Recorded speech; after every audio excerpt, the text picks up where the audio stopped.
Hi, Recovery Warriors. I'm Melissa Groman, and today I wanted to bring you some more ideas about thought and perception and how we work with our minds, our hearts, our psyches, and how this connects to our relationship with ourselves, with food, with the body, and with the world.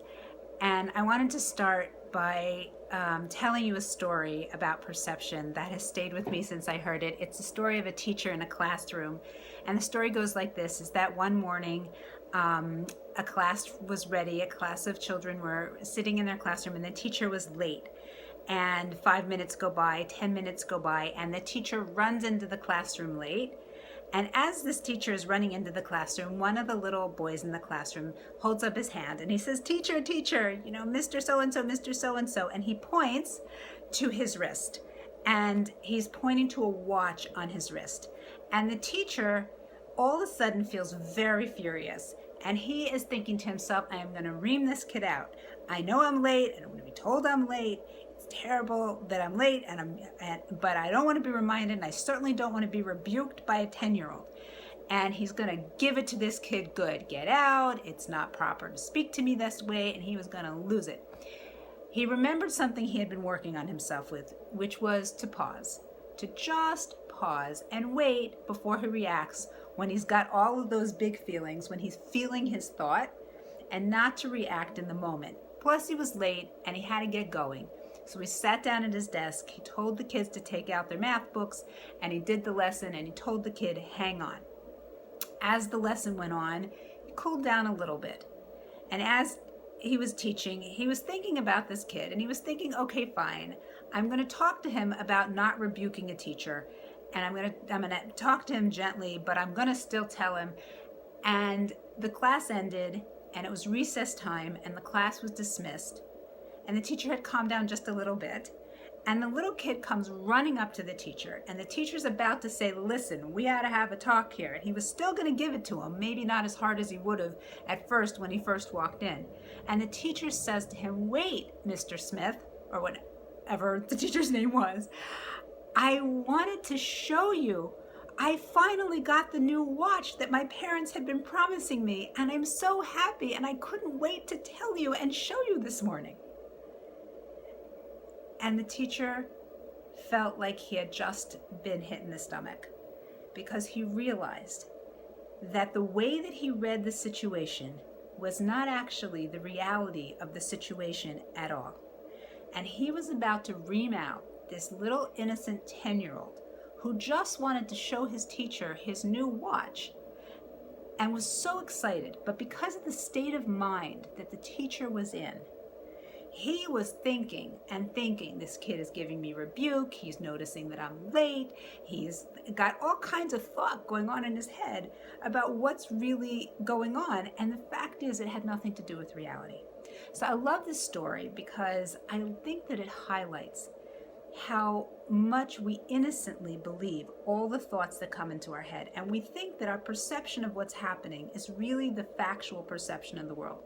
And that's not to say that sometimes it isn't, and we can't trust ourselves and have a good read. But it is to say that a lot of times if we're feeling frustrated or angry or self-pity or hurt or left out or stupid or embarrassed, that a lot of times these feelings are based on thought, and the thought is not actually fact. Now, all of this does relate back to food and body and life, because sometimes when we're in these very intense feeling stories, it can be telling us to eat or telling us things about our bodies. It affects how we eat, it affects how we see ourselves, it affects how we feel, it affects how we interact with the world. And we can really start to learn to pay attention to thought in the moment and to our deeper wisdom, and to tell the difference and to access our wisdom and not get caught up in a lot of our thought. And there's a lot more that I want to bring to you and share with you about this, but for the moment I want to introduce the idea or reintroduce it to those of you that are well familiar with it, that the more we become aware of what we're feeling, and our bodies are really good barometers. And I know that for many of us, our bodies are a source of frustration and a source of difficulty, but our bodies are also very reliable in terms of helping us to understand what it is we need and what it is our minds are telling us. And we can learn to do this, and there's so much relief to be had.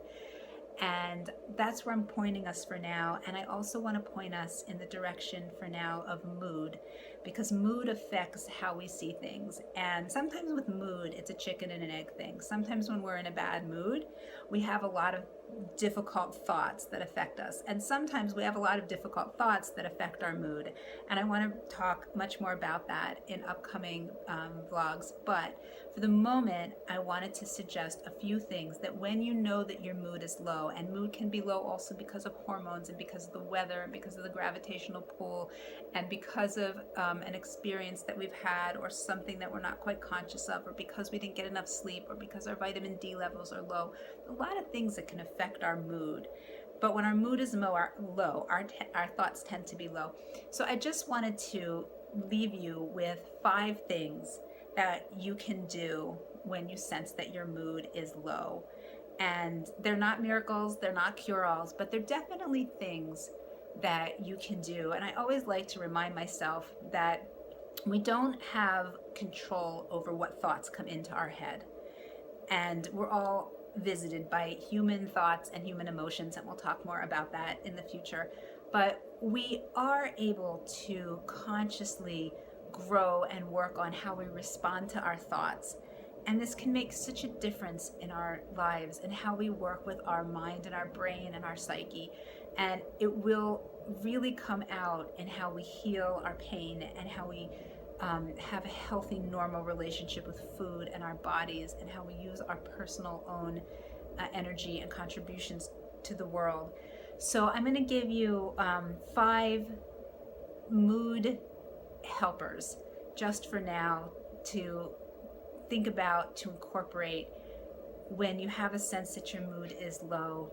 And we'll continue to broaden and deepen some of these ideas. But for now, I wanted to give you my top 5 for the moment, which is when you sense your mood is low and your perception might be off, and you want to just respond to yourself and help yourself along a little bit. Number one is accept and don't judge your moods. Now, I know this is sometimes really hard to do, but if you can say to yourself, look, it's just a mood. It may not even be a fact. It'll pass. No judgment. Easy does it. And gentle mantra of easy does it. No judging the mood. And just to remind yourself of that. No force, no have to. Just a reminder. So that's thing number 1. The second thing that we can do to help with mood is sunshine and fresh air. Just to remember to let, when we can, some sun in, some fresh light into our bodies, into our aura, and fresh air. The other thing is to breathe and to ground. Those are kind of a 2-in-1. And I know that breathing is really essential, and there's a lot of good talk about breathing, and then some people say it's overrated. It's really not overrated. It's a simple way of working somatically with our brains, and there's a lot of data these days to show us that when we skip even all the cognitive work and just focus for 1 or 2 minutes on putting good breath in and good breath out, that it actually works with the part of our brain that's on rev or hype or negative mode, and it helps our mood. So just some breathing, and the other piece of that is some grounding, is to put your feet on the ground and just to feel your feet and to feel yourself in the moment in your chair, wherever you're standing, just to touch base with the earth.